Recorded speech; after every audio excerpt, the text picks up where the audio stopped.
Hello बच्चों, let's read this question. The question says K1, K2 and K3 are the equilibrium constants of the following reaction 1, 2 and 3 respectively. बच्चों यहाँ पे तीन reaction दिया गया है. N2 plus O2 is getting converted to 2NO2. 2NO2 is getting converted to N2 plus 2O2. यानी कि पहला अगर आप देखो तो दूसरे का जस्ट रिवर्स है ना. अब बच्चों तीसरा जो दिया गया है वो दिया है NO2 is getting converted to half N2 plus O2. यानी कि अगर आप सेकंड वाले को 2 से डिवाइड कर दें तो आपको 3 वाला मिल जाएगा, है ना. ये चीजें तो यहाँ से क्लियर हो गई. अब ये बोल रहा है the correct relation from the following is. यहाँ पे बच्चों चार ऑप्शन दिए गए हैं K1, K2 और K3 में हमको पता करना है.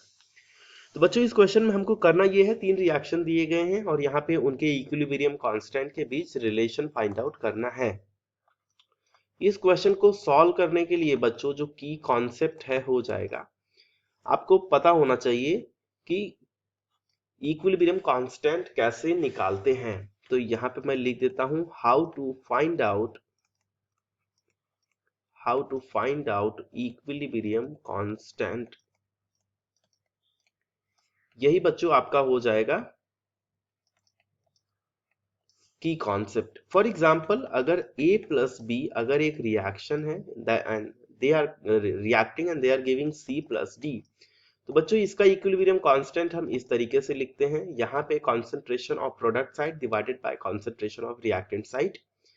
अगर मान लीजिए यहाँ पे इनके कोएफिशिएंट्स अगर A B C और small c and small d कर दूं तो यहाँ पे concentration of C raise to C हो जाएगा बच्चों and concentration of D raise to D.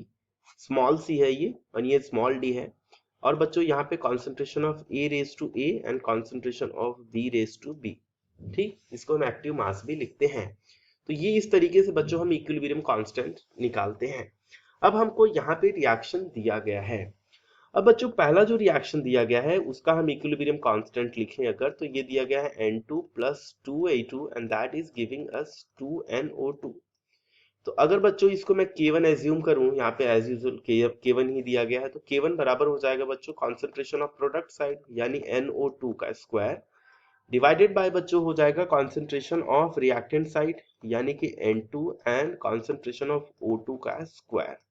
ठीक, अब बच्चों पहले रिएक्शन के लिए ये हो गया. अब सेकेंड रिएक्शन के लिए अगर आप देखें तो सेकेंड रिएक्शन के लिए दिया है बच्चों 2NO2 is giving us N2 plus 2O2.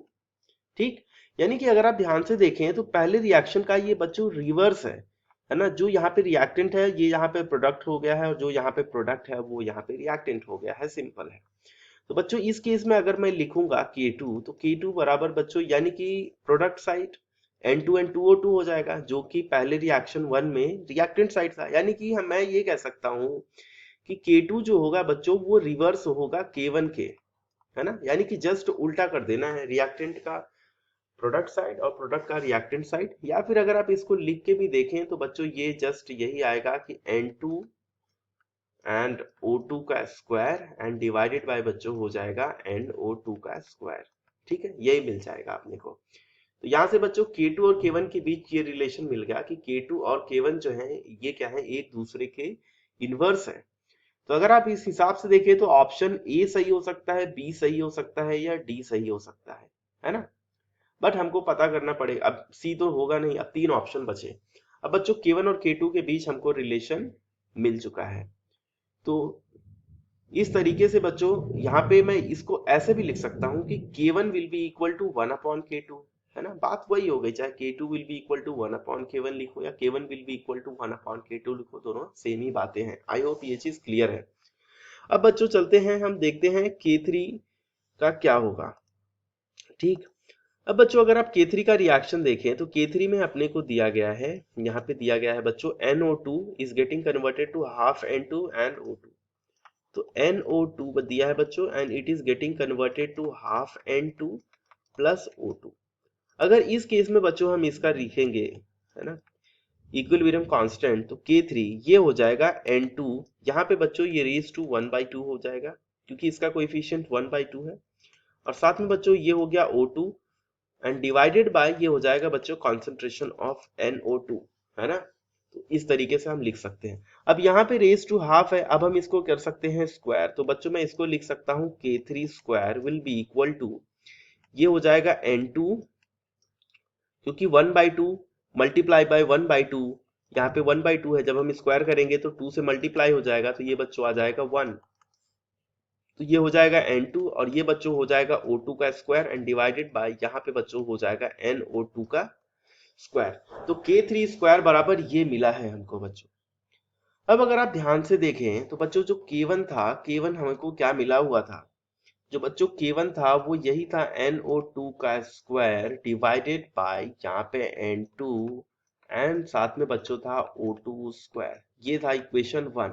और एक चीज हमने देख ली है कि K1 जो है वो बराबर होगा 1/K2 के, है ना। अब हमको K1 और K3 में हम रिलेशन निकाल लेंगे तो हमको पता चल जाएगा कि क्या होगा।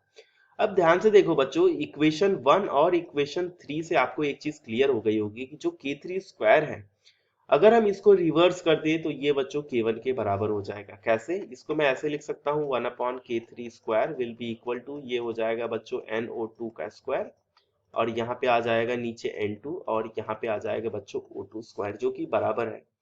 तो यहाँ से कंक्लूजन ये निकलता है बच्चों, K1 is equal to 1/K2 is equal to 1/K3 square. तो ये हो जाएगा आपका फाइनल रिलेशन।